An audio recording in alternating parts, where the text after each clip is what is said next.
Rumah itu bukan kos-kosan yang hanya diisi beberapa orang di dalamnya, namun nyatanya nggak saling berkomunikasi. Ciptakan surga di dalam rumah kita agar rumah dapat menjadi tempat nyaman bagi keluarga kita. Masih di I'm Possible, Rumahku Surgaku. Dari Impossible jadi I'm Possible. Ya, sebelum break tadi ada Wiwi yang bertanya tinggal di rumah nenek, tapi berselisih dengan ada ketidakcocokan ya dengan ibu. Terus bingung nih harus membela yang mana, bagaimana menengahi. Jadi mediator. Bagaimana jadi mediator.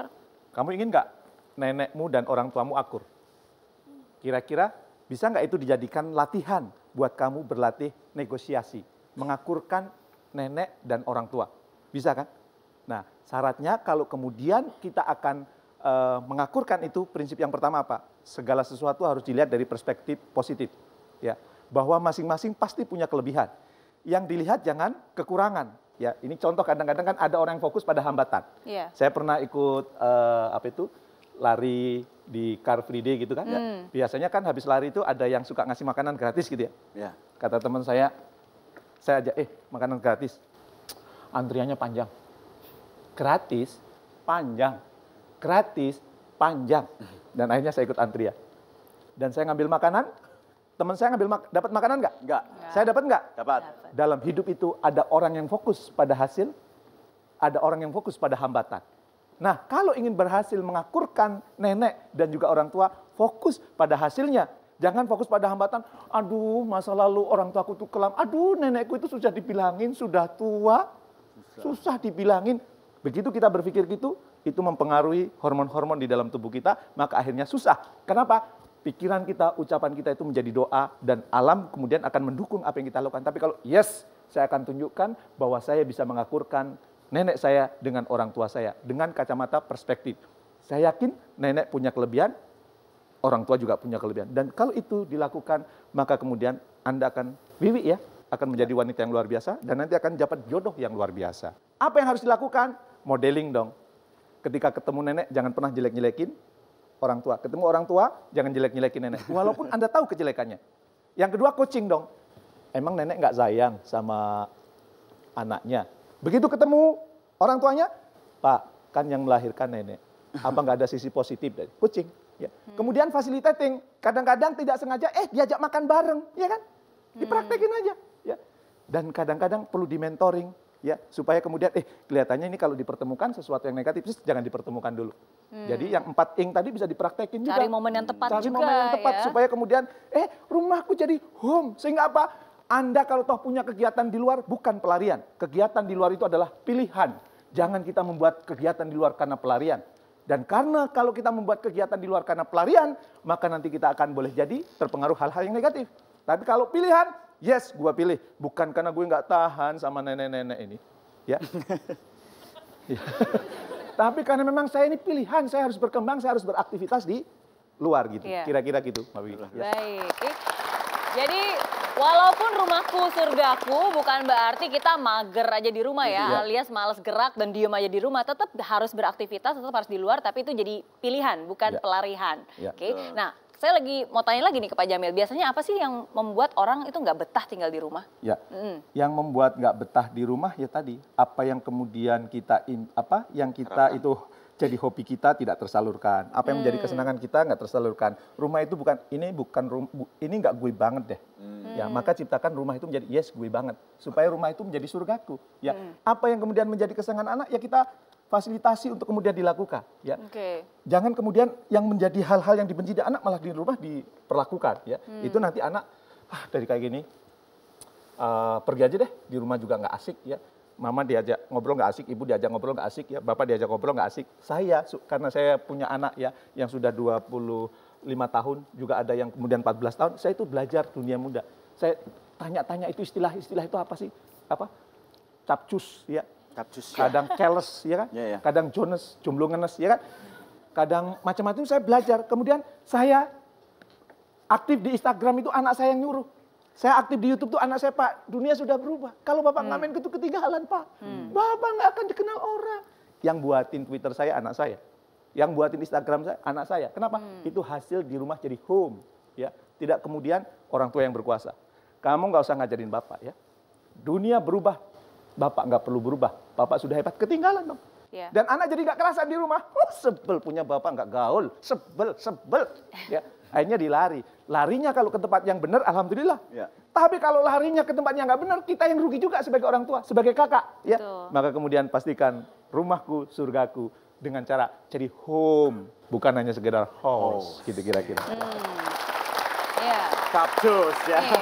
kaptus. Pak Jamil nih, dari tadi saya ngelihat McDenny tuh bener-bener fokus banget mendengar, mempraktekkan ya. Karena di rumahnya saya dulu pernah dengar katanya pernah ada masalah ya. Enggak, Atau kalau gimana? ya saya ini termasuk orang yang nggak pernah rindu rumah.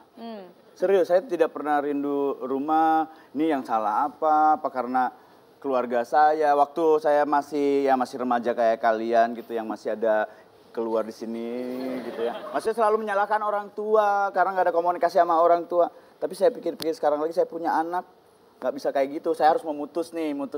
Saya nggak mau nanti anak saya nggak pulang-pulang nih. Jadi saya udah nggak berpikir lagi untuk salah orang tua. Kalau pulang ke rumah ya pulang aja ke rumah karena mereka masih orang tua kita gitu. Betul, jadi kita nggak boleh menyalahkan ya, justru kita harus berhenti menyalahkan keadaan dan jangan dijadikan turunan. Oh, karena dulu saya nggak betah tinggal di rumah, berarti nanti anak saya juga nggak betah tinggal di rumah Kalau saya sering menyampaikan, salah satu penyakit yang perlu dijauhi 3 tuh. Apa?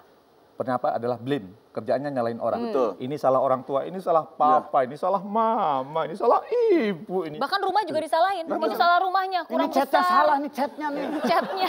Ini pintunya mana ini? itu blame. Ya. Yang kedua excuse. Iyalah, gue nggak tahan ke rumah. Di rumah kayak gitu suasananya. Excuse, pinter buat alasan. Alasan ya. Dan yang ketiga denial, menolak ilmu, menolak kebenaran. Lo nggak usah ngajarin gue. Gue sekolah di sini sebelum sekolah berdiri. Ya. Denial. Bisa ya? Sekolahnya ngampar. Saya sering mengatakan padahal tabiat ilmu sama dengan tabiat air. Iya. Akan mendekati tempat yang rendah. Lautan yang luas menampung banyak air karena tempat yang rendah. Anda akan banyak ilmu kalau Anda rendah hati. Ya. 3 penyakit blame. Huruf pertamanya B. Penyakit kedua excuse. Huruf pertamanya E. Penyakit ketiga denial. Huruf pertamanya D. Kalau disingkat bed. Bed itu tempat tidur. Orang yang punya 3 penyakit ini lebih baik di tempat tidur. Nggak usah beraktivitas lah. Buat penyakit. Kerjaannya nyalahin orang, kerjaannya kemudian buat alasan. Nah, yang di sini yang hadir sudah dewasa. Betul. Begitu kemudian ada yang tidak benar, ya kita harus mendengarkan untuk kali ini nasihat McDenny. Ya. Putus. Jangan sampai anak kita mengalami apa yang sudah kita alami. Kenapa? Sedih. Sedih. Ya, hasilnya seperti ini. Ya, tapi justru karena anak-anak kita masih kecil ya kan, kita orang tua muda. Ya, Anaknya betul. McDenny umur berapa? Satu tahun lewat 8 bulanan. Hampir 2 tahun Hampir 2 ya. tahun. Anak saya yang paling besar umur 9, yang kecil umur 6 tahun. Justru di saat-saat inilah ketika anak masih kecil, ya disitulah kita harus menekankan yang 3P tadi. Ya. Kita plan together, kita play together, kita pray together. Sehingga dari kecil didikannya pun juga sudah mantap.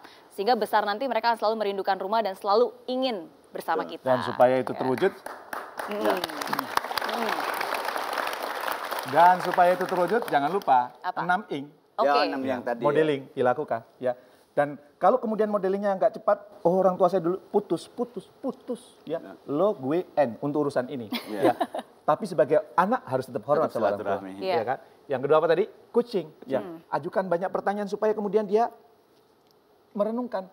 Sekarang eranya bukan era mendikte dan ing-ing yang berikutnya, ya. Kalau kemudian kurang paham, tonton nanti di YouTube-nya kali ya. Oh iya, betul. Udah ini lagi ya. Bisa. Saya juga sekarang mulai, ke mana-mana saya nemenin anak saya tuh main. Bahkan ke indoor playground aja. Itu yang lebih happy itu sayanya. Jadi rebutan sama anak saya. Oke, kesimpulan terakhir dari Pak Jamil. Ya, kita menghabiskan waktu banyak di rumah. Maka jadikan rumahmu surgamu. Dengan cara jadilah home. Baik. Banyak ilmu yang dibagikan malam ini, jangan hanya didengarkan tapi juga dipraktekkan. Rumahku, surgaku. Inilah 3 pesan possible saya malam ini. Yang pertama, rumah bukan hanya bangunan fisiknya saja, tapi ada kenyamanan dan hubungan keluarga yang hangat di dalamnya. Yang kedua, berikan perhatian kepada setiap orang yang tinggal di dalamnya. Dan yang ketiga, lakukan aktivitas bersama. Karena hal yang paling indah adalah ketika kita bisa tertawa bahagia bersama keluarga tercinta. Oke? Dan terima kasih Anda semua sudah menyaksikan I'm Possible malam ini. Saya Mary Riana bersama Pak Jamil Azaini dan juga Mac Denny pamit undur diri. Sampai jumpa minggu depan. Dari Impossible jadi I'm Possible.